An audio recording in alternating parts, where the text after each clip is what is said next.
How Koreans balance work, health, and happiness, the art of slow living.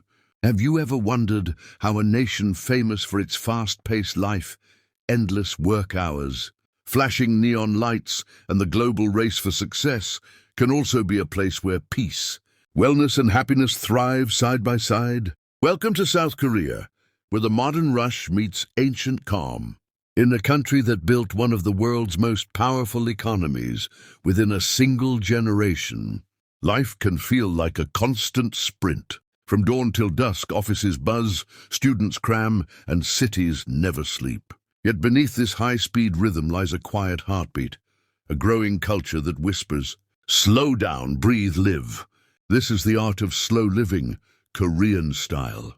But this isn't about laziness or escaping responsibility. It's about reclaiming time, redefining success, and restoring balance between work, health, and happiness. It's about making room for silence in a noisy world and finding joy in the simple, like sipping green tea while watching the morning light dance through the window, or taking a walk through a pine forest after a long day of work.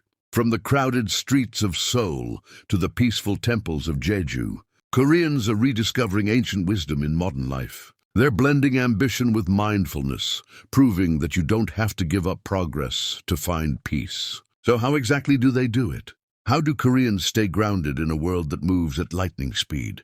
And what can the rest of us learn from their approach to living well? Stay tuned, because in this video, we're uncovering the quiet revolution changing the heart of modern Korea, the art of slow living. Section 1. The pressure of Korean work culture. When people think of South Korea, they often imagine K-pop concerts, high-tech cities, and world-class innovation. But behind that dazzling progress lies a story few outsiders truly understand, the immense pressure that drives it all. South Korea didn't rise to global prominence by accident. After the Korean War, the country transformed itself from poverty into one of the world's leading economies in just a few decades. But that miracle came with a cost, a culture of relentless hard work and unshakable perfectionism. Here, success is not just encouraged, it's expected. From a young age, students are taught that their grades determine their future. High schoolers spend 12 to 14 hours a day studying, often attending private academies, known as hagwons, late into the night. University entrance exams are treated like a national event. The entire country goes silent for those few hours. Planes are grounded, businesses pause, and neighbors whisper, all to avoid distracting students taking the test that could decide their destiny. Then comes adulthood, and the pressure doesn't stop. Office workers, or salarymen, often stay at work until their bosses leave. Not necessarily because they have more to do, but because hierarchy demands respect through presence, long commutes, late-night drinking with colleagues, and constant performance reviews have shaped a society where exhaustion is almost a badge of honor. The result? One of the world's longest working hours, rising burnout, and growing mental health concerns. Over the years, South Korea's astonishing economic success has come face to face with a silent crisis, people asking, "What's the point of prosperity if we've lost our peace?" And so slowly a national conversation began. From online forums to government discussions, from documentaries to YouTube vlogs, Koreans started talking about mental well-being, life balance, and the right to rest. You can see it reflected in city life, workers stepping out for quiet walks, cafes designed for reflection instead of rush, and young people rejecting the work-till-you-drop mentality their parents endured. Yet beneath all this chaos, a quiet revolution began, one that doesn't seek to stop progress, but to humanize it, a revolution called slow living. Section 2. The rise of slow life. Out of the burnout and exhaustion of modern Korean life, something unexpected began to bloom. A quiet cultural movement known as slow life, Seoul Riper. It didn't start in the big cities or among the elite. It began in small towns, with ordinary people who simply wanted to breathe again. Farmers, artists, and even young professionals began sharing a new philosophy online, that life's worth isn't measured by speed but by depth. The idea was simple. Slow down, simplify, and reconnect. In a society that valued competition and constant motion, this mindset felt almost rebellious. People began questioning why their lives were built around stress and schedules instead of serenity and satisfaction. The slow life movement took inspiration from Korea's own ancient traditions. For centuries, Koreans have lived by the principles of Jowa, harmony, and Dansunam, simplicity.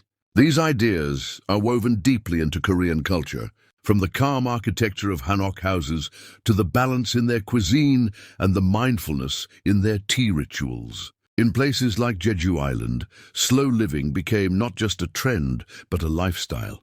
Cafes with soft music, scenic views, and minimal interiors became havens for rest. People began leaving Seoul for smaller towns, trading skyscrapers for mountains and deadlines for peace of mind. Social media amplified the message.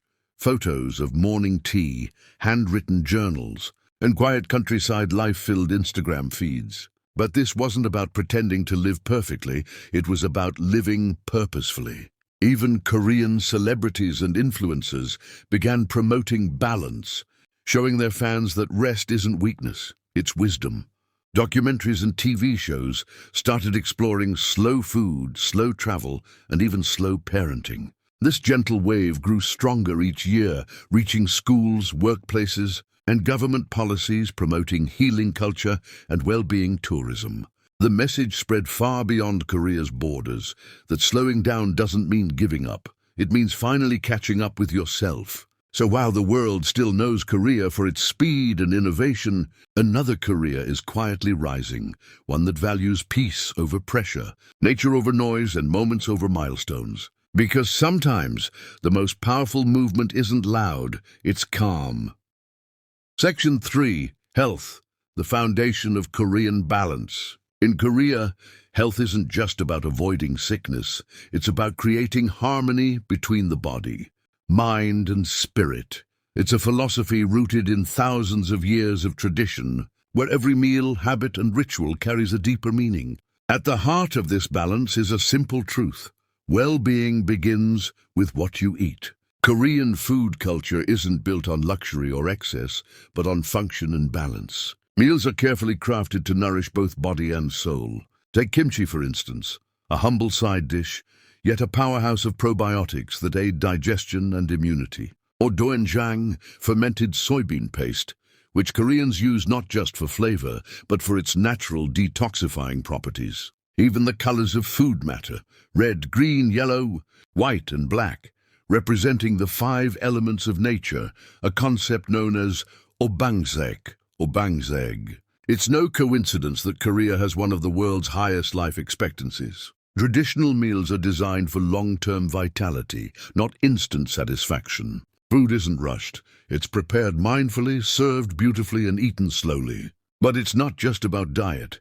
Koreans believe the environment itself can heal. That's why mountain hiking is practically a national pastime.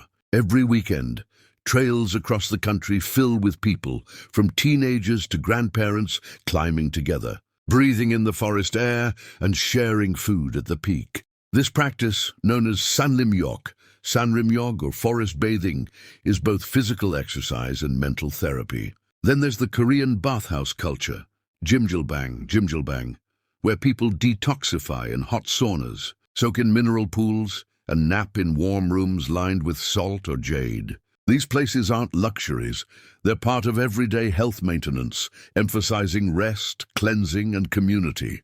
Modern Koreans are blending ancient wellness with new science, practicing meditation, yoga, and herbal healing, while tech companies promote work-life wellness programs. For Koreans, health isn't a goal to chase, it's a rhythm to live by. It's about staying connected to nature, eating with intention, and letting the body and mind breathe in harmony. And this foundation of holistic health became the heartbeat of Korea's slow living movement, because true happiness starts where balance begins. Section 4. Work-life boundaries of the modern shift. For decades, South Korea's identity was built around collective achievement, families sacrificing for education, companies demanding loyalty, and individuals pushing themselves beyond limits for the sake of success. But a quiet generational shift is changing everything. Today's younger Koreans, often called the healing generation, are rewriting what success means. They're no longer chasing the same dreams their parents did. Instead of measuring life by promotions, salaries, or brand names, they're asking a deeper question. What's the point of success if I can't enjoy it? This awakening has sparked a social transformation across the country. Many young professionals are rejecting the live-to-work mindset and embracing a new philosophy, work to live. Companies are beginning to listen.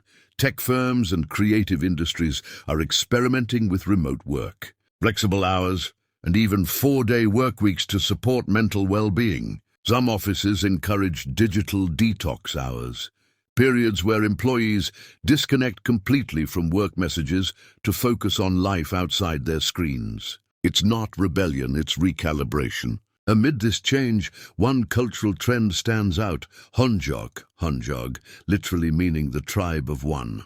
It's the art of being alone, but happy. Solo dining, solo karaoke, solo travel. Things once seen as lonely or awkward are now celebrated as empowering acts of self-love. For the Honjok generation, solitude isn't emptiness, it's freedom. It's the chance to discover who you are without the noise of expectations. Cafes now offer one-person corners, travel agencies plan solo packages, and restaurants design cozy spots for single diners. What was once seen as unconventional has become a quiet symbol of confidence and balance. This mindset has even influenced city design. Seoul's new co-working cafes and community hubs blend productivity with relaxation, spaces where people can work, meditate, or simply rest. Parks and libraries are designed with zones for silence and reflection. In this modern Korea, balance isn't just a luxury, it's a movement. A generation that grew up watching their parents burn out is now determined to heal. They're proving that success doesn't have to mean exhaustion, and solitude doesn't have to mean sadness. Because true fulfillment isn't found in how much you do, but in how deeply you live. Section 5. Happiness and simplicity. If there's one thing that truly captures the soul of Korea's slow-living movement, it's the quiet pursuit of happiness in simplicity. In a world obsessed with luxury and status, Koreans are rediscovering joy in the little, everyday things, a concept they call sohwakeng. Sohwakeng, meaning small but certain happiness. It's a beautiful philosophy that reminds people that true joy doesn't come from grand achievements or expensive things, but from ordinary moments done with intention. Imagine this, sipping a warm cup of barley tea while watching raindrops on your window, listening to your favorite song on a late-night walk, baking bread on a Sunday afternoon, or watching the sunset over the Han River after a long day. These may seem simple, but for many Koreans, they are powerful acts of self-care, reminders that peace and happiness don't need to be pursued. They can be created daily. This mindset has reshaped modern Korean culture. You can see it in the popularity of healing cafes, cozy spaces filled with plants, soft lighting, and quiet corners designed for reading, journaling, or simply being. You see it in minimalist home decor, inspired by traditional Korean aesthetics, where less means freedom and empty means room to breathe. Many young people are now choosing smaller homes, slower routines, and simpler lifestyles. They invest not in possessions, but in experiences, like learning pottery, hiking, painting, or volunteering. Social media is full of videos capturing morning rituals, slow cooking, and mindful living, each one echoing the same message. You don't need much to be happy. Even Korean entertainment reflects this shift. Shows like Yun's Kitchen and Little Forest celebrate quiet living, nature and human connection over competition and chaos. They remind viewers that slowing down doesn't mean falling behind. It means moving at the pace of peace. For Koreans embracing Sohwakeng, happiness is no longer a faraway goal. It's found in the rhythm of a calm morning, the laughter of a shared meal, or the beauty of doing nothing for a while. Because sometimes, the smallest moments, when lived deeply, become the biggest treasures. Section 6. Nature as therapy. In Korea, nature is not just a backdrop, it's a living, breathing companion. It heals, restores, and reminds people of balance. For centuries, Koreans have believed that true peace can only be found when the soul moves in rhythm with the natural world. That's why even in one of the most technologically advanced nations on Earth, nature remains sacred. Step outside the skyscrapers of Seoul, and within an hour, you'll find yourself surrounded by lush mountains, quiet forests and temples resting peacefully among the trees. For many Koreans, escaping into nature isn't a hobby, it's a necessity. Every weekend, mountain trails fill with hikers, young and old, trekking up slopes with backpacks, snacks, and smiles. It's a cultural ritual that's both physical and spiritual. At the summit, they pause, breathe deeply, and share a simple meal together. This act isn't just exercise, it's what Koreans call sanrimyok, or forest bathing, absorbing the energy of the forest to cleanse the mind and refresh the body. Science now backs what tradition always knew. Being among trees lowers stress, reduces anxiety, and boosts mental clarity. Temples scattered across Korea's mountains also offer temple stay programs, where people can live like monks for a few days, waking up to morning chants, meditating in silence, and learning to find stillness in simplicity. These experiences draw thousands of visitors each year, seeking something their busy city lives cannot give: peace. Even the design of Korean gardens reflects this philosophy. Instead of symmetry and control, they embrace natural flow and imperfection, a reminder that beauty exists in things as they are. On Jeju Island, locals often start their mornings by walking along the coast, watching the waves crash gently against volcanic rocks. The sound of the sea becomes a form of therapy, a reminder that life, like the ocean, ebbs and flows in its own time. For Koreans, nature isn't just outside, it's within. It teaches patience, gratitude, and humility. It's where the noise of the world fades and the quiet voice of the soul returns. Because sometimes, the greatest luxury in life isn't found in what we build, but in what's been there all along. Section 7. Lessons for the world. The Korean journey toward balance and slow living holds a quiet message for the rest of the world, a message we desperately need in an age of constant noise, competition, and digital distraction. For decades, we've all been told that faster is better, that success means doing more, owning more, and never stopping. But Korea's evolving culture is teaching us something radically different. Peace is progress too. The first lesson Korea offers is the power of rhythm over rush. By slowing down, Koreans are proving that productivity and peace can coexist. The movement doesn't reject ambition, it refines it. Work is still valued, but now it's done with mindfulness. Instead of racing toward burnout, people are learning to sustain their energy through rest, balance, and purpose. The second lesson is about health as harmony. Koreans remind us that health isn't only physical, it's emotional and spiritual.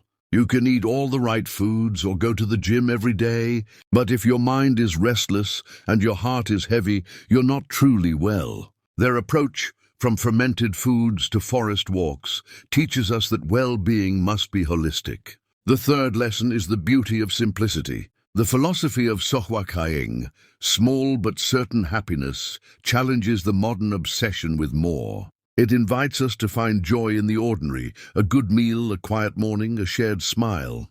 In that simplicity lies contentment, the kind that wealth or fame can't buy. And finally, Korea teaches us the strength of solitude. The Honjok generation is showing the world that being alone isn't loneliness, it's liberation. When you can be at peace with yourself, you stop chasing validation and start living authentically. Together, these lessons form a gentle but powerful truth. Happiness isn't something you chase, it's something you create through rhythm, rest, and awareness. Korea's story reminds us that slowing down doesn't mean falling behind. It means aligning your steps with what truly matters: health, harmony, and heart. Because in the end, the greatest achievement in life isn't how fast you move. It's how deeply you live. As the sun sets over the mountains of Korea and the city lights begin to glow, one truth becomes beautifully clear: balance is the new success. In a world that glorifies speed, South Korea has discovered a deeper kind of wisdom, that slowing down isn't losing time, it's reclaiming life. From the crowded streets of Seoul to the peaceful shores of Jeju, Koreans are quietly redefining what it means to live well. They're proving that joy doesn't come from working endlessly or owning more. It comes from harmony with your work, your body, your relationships, and the world around you. The art of slow living isn't about escaping the world. It's about being fully present in it, finding peace in your pace, health in your habits, and meaning in your moments. It's about waking up with purpose and ending each day with gratitude. And maybe, just maybe, that's what the world needs right now. Not another race to run, but a rhythm to rediscover. So as you watch this, ask yourself, when was the last time you truly paused? Not because you had to, but because your soul needed it. Because life isn't measured by how fast you move, but by how deeply you feel. If this journey into the Korean art of balance inspired you, don't forget to like, share, and subscribe to this channel for more stories that uncover the hidden wisdom behind cultures around the world. Join us again as we explore how different societies find peace in the chaos, and how you can too. After all, happiness isn't a destination, it's the way you walk the path. And sometimes, the most beautiful way forward is to simply slow down.